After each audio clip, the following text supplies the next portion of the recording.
Bismillahirrahmanirrahim. Assalamualaikum warahmatullahi wabarakatuh.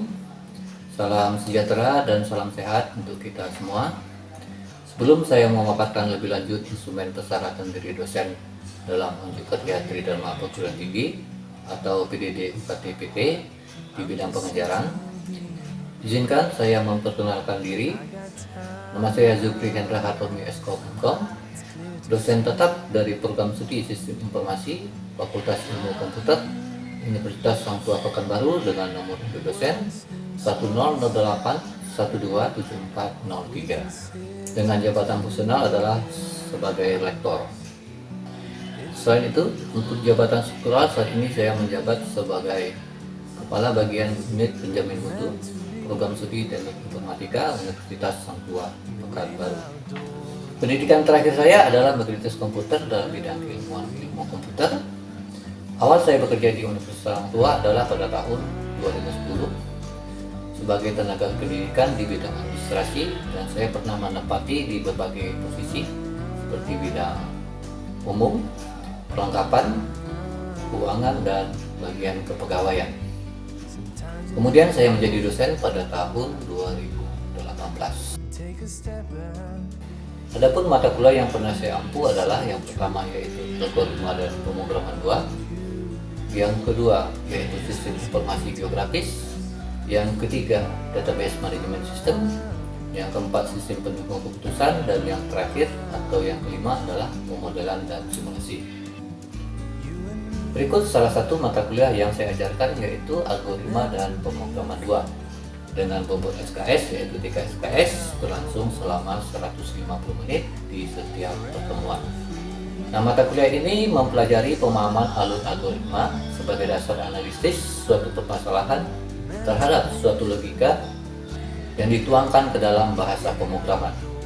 Nah, sebagian besar mata kuliah ini berupa latihan dan praktikum secara intensif guna meningkatkan kemampuan para mahasiswa dalam mencari solusi yang dituangkan ke dalam algoritma dan diimplementasikan dalam suatu bahasa pemrograman yang terintegrasi dengan database.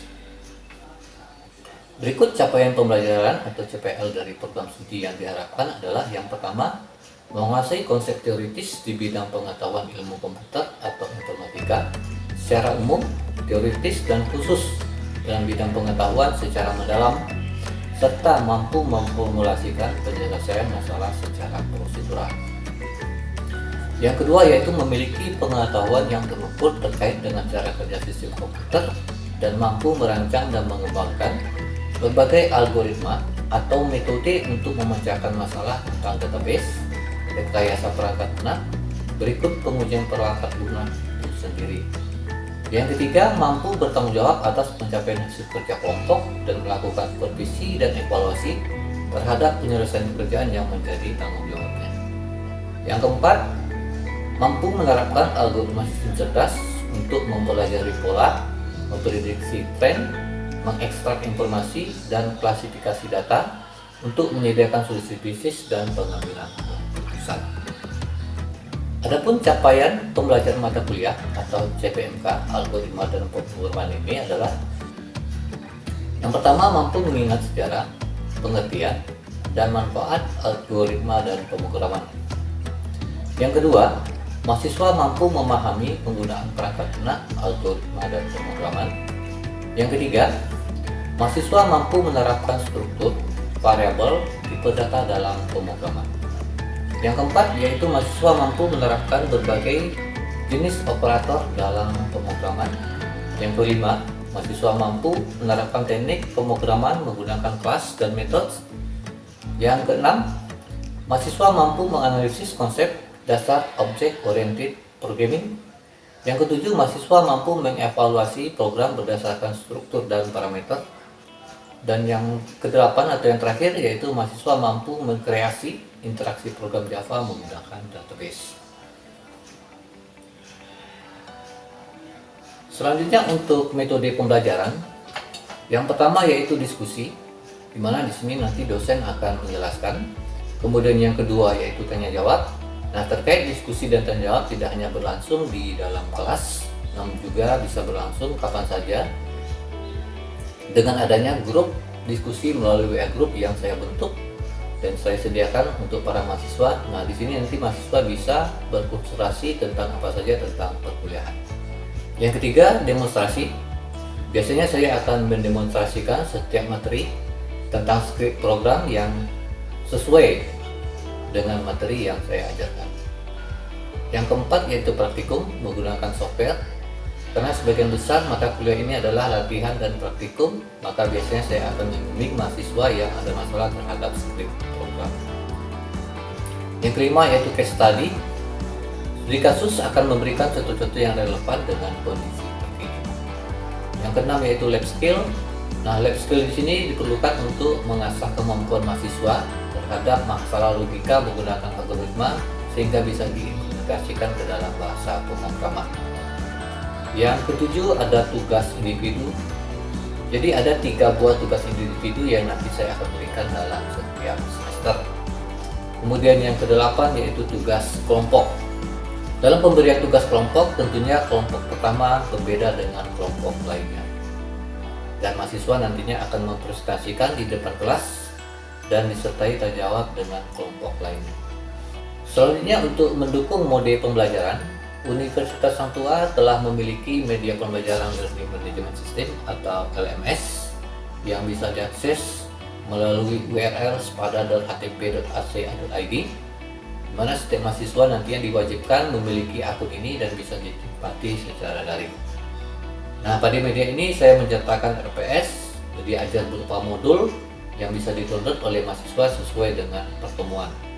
Kemudian juga penyertaan tugas yang bisa diakses dan dikerjakan oleh mahasiswa sesuai batas waktu pengumpulan tugas yang diberikan. Dan ini semuanya ada di Learning Management System yang dimiliki oleh Universitas Hang Tuah.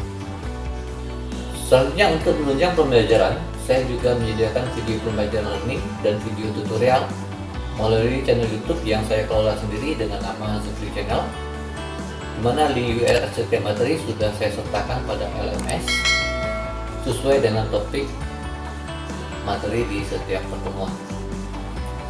Video ini berisi tentang konten pembelajaran yang saya ampuh seperti algoritma dan pemrograman 2, sistem informasi geografis, sistem penentu keputusan, pemodelan dan simulasi. Dan untuk memudahkan pencarian, saya telah mengelompokkan materi sesuai dengan mata kuliah dalam bentuk playlist pada channel YouTube Zufri Channel. Selanjutnya untuk memudahkan melakukan praktikum, ada 3 software yang saya gunakan. Yang pertama yaitu Java Nespin versi 8.2, yang kedua JDK atau Java Development Kit versi 8U281, dan yang ketiga adalah Exam versi 3.3.0. Selanjutnya untuk tahap evaluasi dan penilaian mahasiswa, yang pertama presensi atau absensi kehadiran.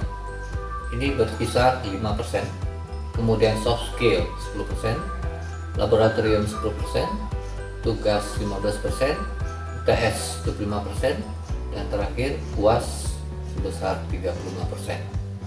Nah, berkaitan dengan tahap evaluasi dan mahasiswa tadi, ada beberapa indikator penilaian mahasiswa. Yang pertama, ketepatan dalam mendefinisikan pengertian manfaat algoritma dan pemrograman. Yang kedua yaitu ketepatan menguraikan karakteristik dan elemen pemrograman Java. Yang ketiga yaitu kemampuan mengatur struktur pemrograman Java. Yang keempat yaitu kemampuan mengembangkan tipe data yang tepat terhadap variabel yang didefinisikan. Kelima, kemampuan memodelkan skrip program menggunakan berbagai jenis operator, pernyataan kondisi, percabangan, pengulangan, statement, array, dan metode. Yang keenam yaitu kemampuan merancang skrip variabel input, proses, dan output. Yang ketujuh, kemampuan mengembangkan skrip program Java menggunakan library dan MySQL GC. Yang kedelapan yaitu kemampuan mengembangkan program local host. Yang ke-9 yaitu kemampuan membangun form, tampilan termuka program. Yang ke-10 kemampuan memodifikasi program, dan yang ke-11 atau terakhir kemampuan menampilkan hasil program di layar monitor. Selanjutnya berikut video pembelajaran proses belajar mengajar atau PBM mata kuliah algoritma dan pemrograman luar pada pertemuan 12 dengan tema yaitu konsep OOP atau Object Oriented Programming menggunakan software Japanese Bean yang dilaksanakan di Laboratorium Komputer 2 Universitas Tua Pekanbaru. Assalamualaikum warahmatullahi wabarakatuh. Waalaikumsalam warahmatullahi wabarakatuh. Selamat siang semua. Ya. Kabarnya baik. Baik. Ya. Di siang hari ini kita kembali mengadakan perkuliahan dan materi kita kali ini adalah tentang konsep dasar objek oriented programming, di mana pertemuan kita ini masuk di pertemuan ke-12. Nah, sebelum saya masuk ke materi kita ini, saya akan mereview dulu materi yang sudah pernah kita pelajari di pertemuan sebelumnya. Jadi kalau di dalam Java itu ya ada sekitar 4 bagian yang harus kalian pahami. Yang pertama yaitu apa? Ada yang tahu? Ya. Yang pertama adalah deklarasi package. Deklarasi paket. Oke, ya. Terus yang kedua Apa? ya, Import library, Pak. import library ya. Kemudian yang ketiga ada yang tahu? Lewat bagian kelas. Bagian kelas. Oke, bagian kelas yang ketiga. Kemudian yang keempat ada yang tahu? Ya. Method main. Oke, ya. Jadi keempat struktur nanti akan kita coba olah lagi di dalam materi kita yaitu object oriented programming. Nah, tadi siapa tadi yang bilang? Yang bagian kelas, Pak. Iya, bagian kelas ya. Nah, bagian kelas itu ada yang tahu maksudnya apa? Ya. Bagian kelas itu adalah merupakan bagian utama pada pemrograman Java yang mendefinisikan variabel, metode, dan kelas inner. Ya, benar ya. Kemudian metode, kelas inner ya. Jadi di dalam pemrograman itu kita akan coba nanti buat metodenya. Metode ini seperti pernyataannya. Pernyataan ini bisa berupa pernyataan percabangan, bisa pernyataan pengulangan atau looping, juga bisa pernyataan yang nantinya kita akan coba lakukan dalam bentuk output program. Oke, paham ya kira-kira? Oke, kita masuk sekarang di materi kita. Konsep dasar object oriented programming yang biasa disebut dengan OOP.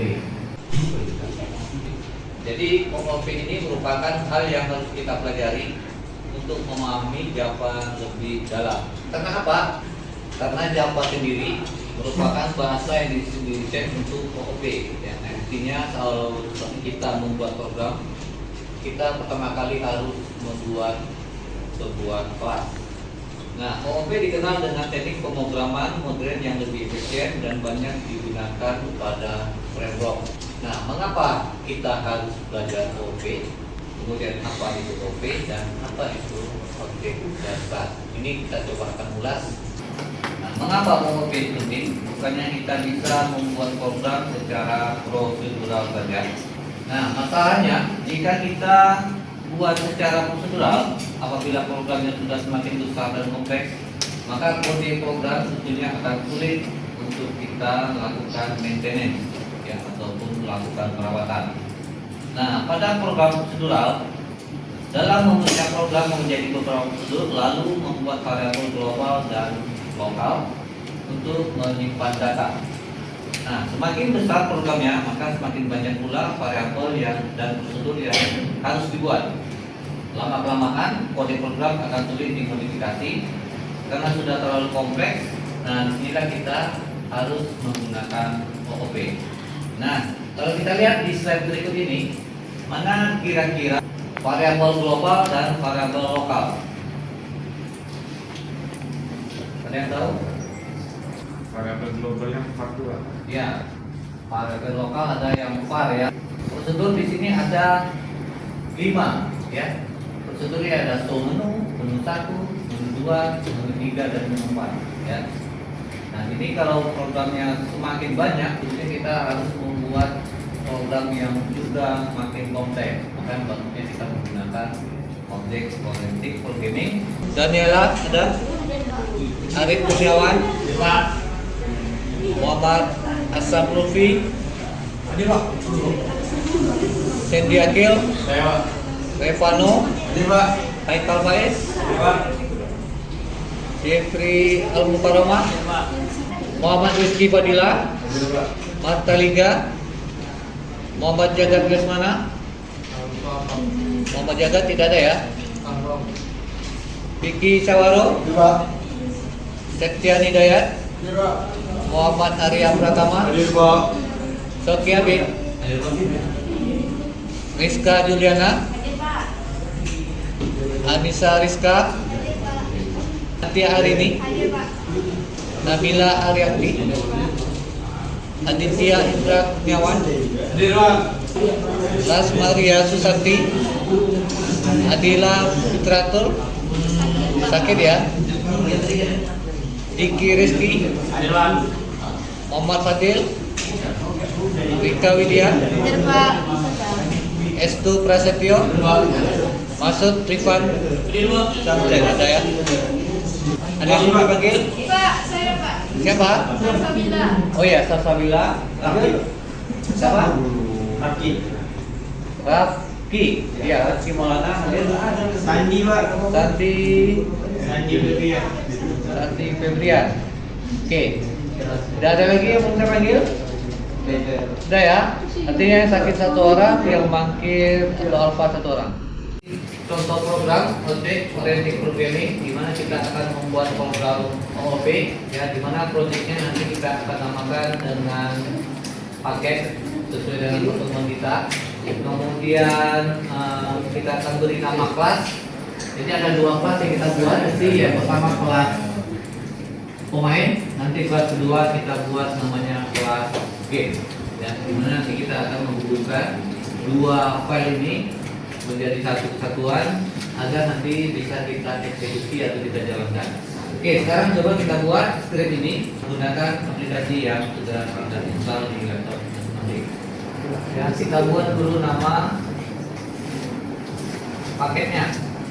Paketnya kita ada di pertemuan 12. Ya, 12. Ya, kemudian kita pilih.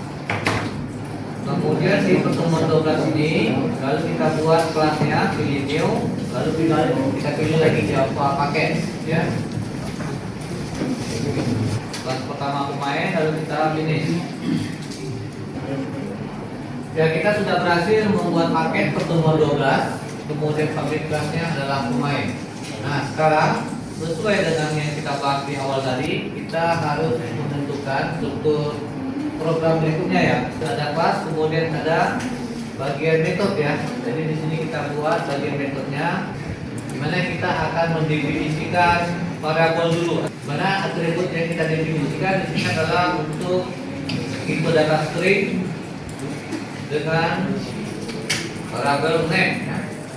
Kemudian kita gunakan integer untuk speed. Kemudian variabel berikutnya yang kita buat adalah untuk point. Setelah kita mendefinisikan atribut, kita akan definisikan metodenya, ya. Metode untuk menjalankan, artinya metode run, ya. Nah, di sini kita gunakan metodenya adalah void run.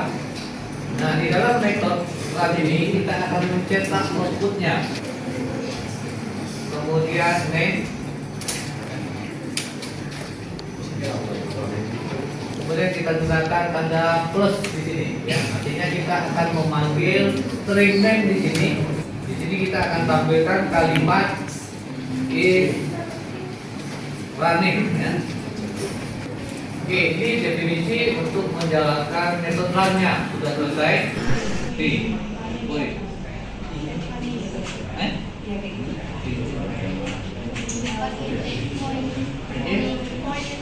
If-nya kedua. Poinnya nggak pakai subtractnya Pak.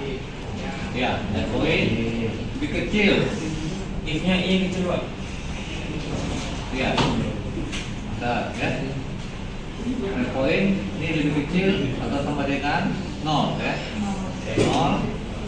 Maka dia akan mencari nilai, ya. Kita akan membuat ini nilainya benar, ya. Pasti dia return true, ya. Kalau salah tentu kita buat false, ya. Ya, return true, satu lagi baru return false, ya. Kita copy, ya. Oke, Oke, sekarang kita akan coba buat kelas berikutnya yang namanya kelas game ya. Ada yang berhasil atau yang gagal?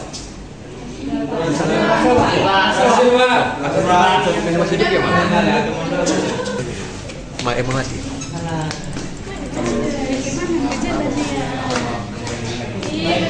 Oke, ini gagal ya. Coba buka dulu ya. Nah, ini ada kesalahan string sama. Ini tulisan variabel tidak sesuai dengan nama kelas. Coba diganti aja. Variabel B-nya ini menjadi real. Nah, ini coba dijalankan.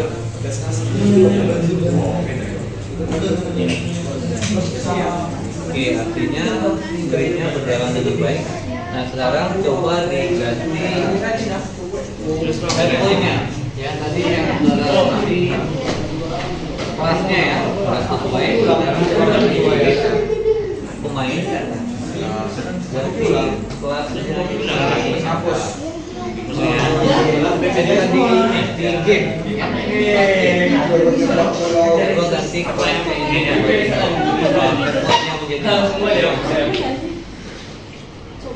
Apa sih?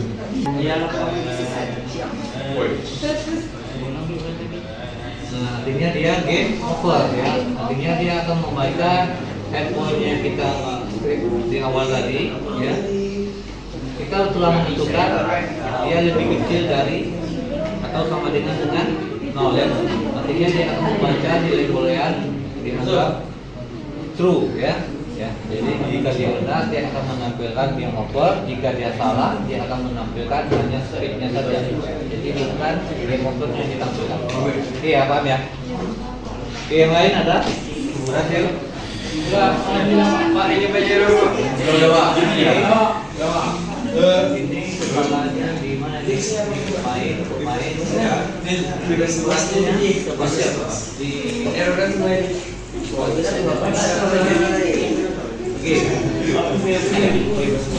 ya, jadi nama kelasnya sudah salah, otomatis dia akan bisa menampilkan kelasnya game ya. Tadi apa? Oke, translate-nya ganti kelasnya. Satu lagi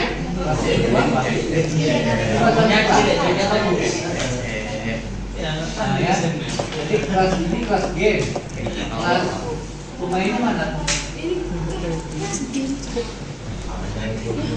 Belum ya? Punya kelas game semua ya. Oke, ya. Oke, ada lagi?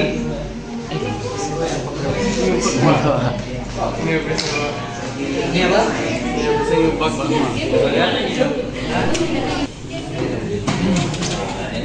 Ini masalahnya di Tapi kesalahannya tahu di mana? Belum tahu, Pak. System out print Titik merah. LN. Oh. Ini paketnya pertemuan 12. Kelasnya ini mana? Belum buat. Belum buat. Tadi karena merah. Oke ya. Merah. Jadi kesalahannya di sini tadi, ini baru kelasnya kenapa algoritma ini? Ya. Tadi kelasnya apa? Game. Game, satu lagi pemain ya. Pemain. Jadi harus sama nanti. Kalau nggak sama dengan video ini nggak akan bisa terhubung ya. Kelas yang kedua apa? Pemain. Oke. Di sini buat kelas ya. Java kelas. Pemain ya. Ya. Pemainnya besar.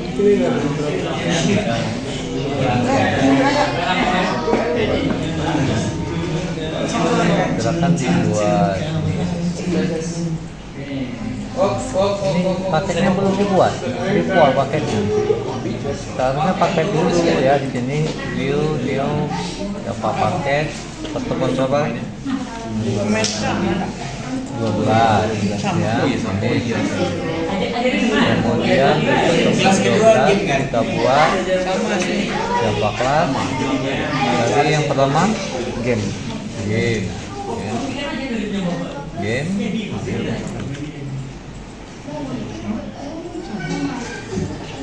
ya.